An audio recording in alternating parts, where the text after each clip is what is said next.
Hello everyone, welcome back to K Guru channel by Nirmal Gupta. Dear students, today we solve English worksheet for class 10th, worksheet number 47. First of all, I tell you all entries. You have to write your name, class teacher name and date also 22nd October 2020. So let's start today's worksheet, and in this worksheet we will read chapter 3, two stories about flying. Chapter 3 है to stories about flying, और ये chapter बच्चों आपकी book first flight से लिया गया है। And in this chapter there are two stories. इस चैप्टर में दो कहानियां हैं। And first is his first flight, पहली स्टोरी है his first flight, and second is the flight of black aeroplane. ठीक है, सेकंड है ब्लैक एरोप्लेन, उसके बारे में। तो बच्चों today we read his first flight. अब बच्चों हिज कौन है, हिज फर्स्ट फ्लाइट, उसकी पहली उड़ान। तो बच्चों आप इस पे फिगर से देख सकते हैं, his first flight is about a young seagull. एक सीगल के बारे में है, समुद्री जल मुर्ग के बारे में है। ठीक है, read the story extract and answer the questions that follow. आप स्टोरी को ध्यान से पढ़िए और नीचे दिए हुए प्रश्नों के आंसर दीजिए। तो स्टार्ट करते हैं बच्चों today's story his first flight. His first flight, written by Liam O'Flaherty, is a story of a young seagull who is afraid of flying. His first flight जो स्टोरी है, it is written by Liam O'Flaherty, ये Liam O'Flaherty के द्वारा लिखी गई है। और किसके बारे में है, ए यंग सीगल के बारे में, एक समुद्री जलमुर्ग के बारे में है। Who is afraid of flying, जो कि उड़ने से डरता है। किससे डरता है बच्चों, फ्लाइंग से, उड़ने से डरता है। और बच्चों मैं आपको लैम ओफ्लाहर्टी के बारे में बता दूं, he is an author, novelist and short story writer of 20th century। He is an Irish novelist, short story writer. इसने जो लैम ओफ्लाहर्टी हैं, इन्होंने बहुत सारी शॉर्ट स्टोरी लिखी हैं, जिनमें से एक है हिज फर्स्ट फ्लाइट। बच्चों इन्होंने जो अपनी शॉर्ट स्टोरी लिखी हैं, उसमें इन्होंने कॉमन पीपल के, बर्ड्स के एक्सपीरियंसेस को डिस्क्राइब किया है कि किस तरह से वो अपनी लाइफ में बहुत सारी चैलेंजेस को फेस करते हैं and how they overcome them, और कैसे फिर उन डरों को या चैलेंजेस को उन पर विजय प्राप्त करते हैं। तो देखिए आज की जो स्टोरी है, इसमें एक यंग सीगल के बारे में पढ़ेंगे। He fears from flight but he overcome his fear.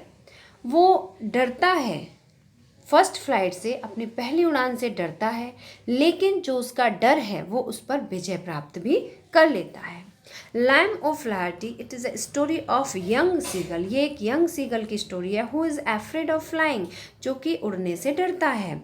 It feels that his wings will not support while flying, और जो यंग सीगल है वो ये भी सोचता है कि जब वो उड़ेगा तो जो उसके विंग्स हैं वो उसे सपोर्ट नहीं करेंगे। The writer gives a beautiful narration of the story. Writer ने इस स्टोरी को बहुत सुंदर तरह से वर्णन किया है about how the bird overcomes this fear, कि कैसे चिड़िया अपने डर पर विजय प्राप्त करती है। जो यंग सीगल है, how he overcomes his fear. तो देखिए बच्चों ये स्टोरी से एक्सट्रैक्ट हैं, इन्हें पढ़ते हैं। First is the young seagull was alone on his ledge. जो यंग सीगल है वो अपने लेज पर, लेज मतलब शिलाफलक, जो पहाड़ होता है उसका जो आगे निकला हुआ भाग होता है, दैट इज कॉल्ड लेज। वो अपने लेज पर अकेले बैठा हुआ है। His two brothers and his sisters had already phloem away the day before, और उसके दो भाई और एक बहन एक दिन पहले ही वो उड़ चुके हैं, मतलब वो अपनी पहली उड़ान भर चुके हैं। He had been afraid of flying with them, वो उनके साथ उड़ने से डर रहा था। Somehow when he had taken a little run towards the brink of the ledge and attempted to flap his wings he became afraid, और जब उसने लेज के किनारे तक, जो शिलाफलक था उसके ब्रिंक तक, मतलब किनारे तक पहुंचने के लिए आगे दौड़ा, एंड अटेम्प्टेड टू फ्लैप, उसने अपने, फ्लैप मीन्स होता है फड़फड़ाना, उसने अपने पंखों को फड़फड़ाया, ही बिकेम एफ्रेड, तो वो डर गया। The great expanses of sea stretched down beneath, उसने देखा कि उसके नीचे, जो शिलाफलक था उसके नीचे बहुत विशाल समुद्र है, और उसे देखकर वो डर गया। It was such a long way down, miles down. और उसने देखा कि जो समुद्र है वो बहुत माइल्स दूरी का है, बहुत दूर है। He felt certain that his wings would never support him. और उसने ये भी महसूस किया कि उसके जो विंग्स हैं वो उसे कभी सपोर्ट नहीं करेंगे। So he bent his head, इसलिए उसने अपना सिर झुकाया and run away back to little hole under the ledge where he slept at night. तो फिर वो दोबारा से अपने लिटिल होल में चला गया, जो उसका सुराख था, जो उसके लेज पर छोटा सुराख था, उसमें वापस चला गया and under the ledge where he slept at night, और वहाँ वो पूरी रात सोता रहा। सेकेंड एक्ट देखिए बच्चों, दैट वॉज 24 आवर्स एगो, 24 घंटे पहले। Since then nobody had come near him, उसके पास कोई भी नहीं आया, उसके फैमिली मेम्बर्स, उसके पेरेंट्स, उसके ब्रदर्स सिस्टर, कोई उससे मिलने नहीं आया। The day before, all day long, he had watched his parents flying about his brothers and sisters, perfecting them in art of flight. एक दिन पहले वो सारे दिन यही देखता रहा कि कैसे उसके पेरेंट्स, उसके ब्रदर और सिस्टर्स को परफेक्ट कर रहे हैं, किसमें, उनकी उड़ने की कला में, कैसे उन्हें कुशल बना रहे हैं।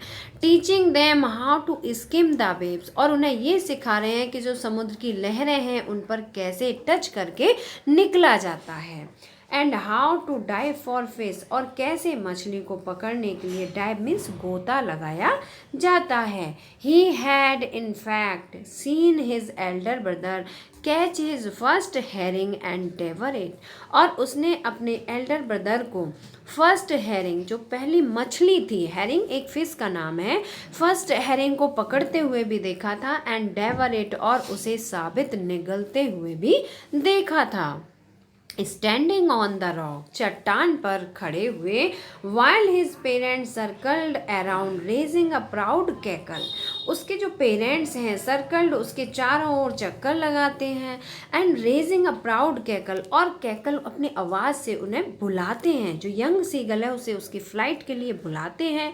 And all the morning the whole family had walked about a big plateau, जो पूरी फैमिली है वो उस बड़े पठार पर घूमती रहती है।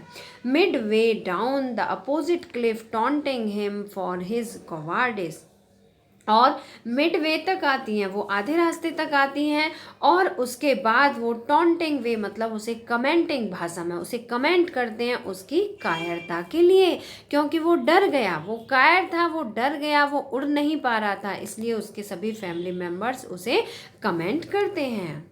ही stepped slowly out of blink of the लेज, वो धीरे धीरे लेज के किनारे तक आया।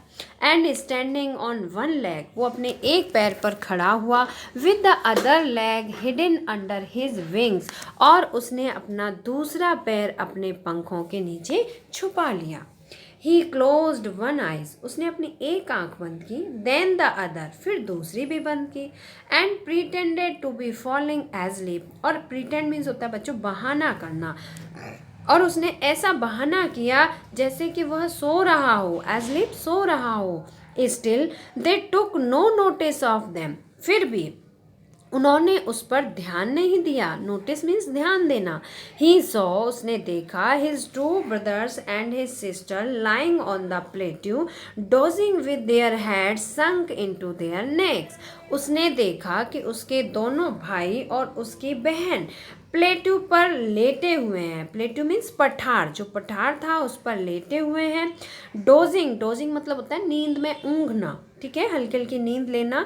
तो dosing with their head sunk in their next, और अपने सर को अपने पंखों के नीचे छुपा कर नींद ले रहे हैं। His father was preening the feathers, उसका फादर जो यंग सीगल के फादर थे वो अपने फीदर्स को, अपने पंखों को प्रीनिंग कर रहे हैं, सजा रहे हैं, संवार रहे हैं, उनकी ड्रेसिंग कर रहे हैं। ऑन हिज वाइट बैक, जो उनकी बैक पर, जो उनकी बैक है वाइट कलर की, उस पर जो उसके पंख हैं उनको संभाल रहे हैं। Only his mother was looking at him, और उसने देखा कि केवल उसकी माँ ही उसे देख रही है। She was standing on the little high hump of the plateau, वो प्लेट्यू का जो पठार था उसके उभरे हुए भाग पर, हाई हम्प पर खड़ी हुई है। हर वाइट ब्रेस्ट थर्स्ट फॉरवर्ड, और उनकी जो वाइट ब्रेस्ट है वो आगे की तरफ बढ़ी हुई है। Now and again she tore at a piece of fish, वो फिर से मछली का एक टुकड़ा नोचती हैं। एंड ले एट हर फीट, अपने पैरों में दबा लेती हैं। And then scraped each side of her beak on the rock, और फिर वो अपनी बीक को, अपनी चोंच को, जो रॉक है, चट्टान है, उसके दोनों साइड से स्क्रब्ड मीन्स रगड़ती है। So students, I hope all of you understand the story or the extracts of his first flight. Now come to question answers. All question answers are very simple, so read carefully. First is, why was the young seagull afraid? Why was the young seagull afraid? तो बच्चों हमने story में starting में ही पढ़ा था, young seagull, it is a story of a young seagull who is afraid of flying. तो first question का answer है बच्चों, वो उड़ने से डर रहा था। तो फर्स्ट क्वेश्चन का आंसर आप नोट करेंगे, the young seagull was afraid of flying, young seagull उड़ने से डर रहा था। Second question is, what did the young seagull feel about his wings? जो यंग सीगल था उसने अपने पंखों के बारे में क्या महसूस किया? The young seagull felt that his wings would never support him, young seagull ने महसूस किया कि उसके पंख उसे कभी भी सपोर्ट नहीं करेंगे। Third question is, for how long the young seagull was alone? कितने समय तक यंग सीगल अकेला रहा था? तो आंसर है इसका फॉर 24 आवर्स। कितने समय तक? 24 आवर्स तक, 24 घंटे तक the young seagull was alone, young seagull अकेला रहा था। Fourth question is, why was the whole family taunting the young seagull? जो होल फैमिली थी, उसके जो परिवार था, वो उसे टॉन्ट क्यों कर रहा था, कमेंट क्यों कर रहा था? The whole family was taunting the young seagull for his cowardice, उसके कायरनेस, उसकी जो कायरता थी, उस कायरता के लिए उसकी फैमिली उसे टॉन्टिंग कर रही थी। Question number 5 is, what did the young seagull do out of his ledge? What did the young seagull do out of his lays? जो यंग सीगल था वो अपने लेज पर, किनारे पर क्या किया उसने? The young seagull pretended, उसने क्या किया? उसने बहाना बनाया। The young seagull pretended to be falling asleep, उसने बहाना बनाया कि वो सो रहा है। And watched his brothers and sisters lying on the plateau, और उसने अपने बहन और भाइयों को देखा कि वो उस प्लेट्यू पर आराम से लेटे हुए हैं। प्लेट्यू मीन्स होता है बच्चों पठार। Now come to question number 6, what was seagull's father doing? जो सीगल के फादर थे वो क्या कर रहे थे? The seagull's father was preening the feathers on his white back, जो सीगल्स के फादर थे वो अपने वाइट बैक पर, जो उनकी वाइट कमर थी, उस पर अपने फीदर्स को, पंखों को प्रीनिंग कर रहे थे, सजा रहे थे, संवार रहे थे। Now come to question number 7. Pick out the words from the passage that mean the same as. बच्चों सेम मीनिंग के आपको वर्ड्स बताने हैं। तो देखिए, first is the words, the words, words means किनारा, तो इसका करेक्ट ऑप्शन होगा brink. Second is to sharpen, to sharpen means सजाना, संवारना, सही करना, तो इसका करेक्ट वर्ड होगा प्रीनिंग।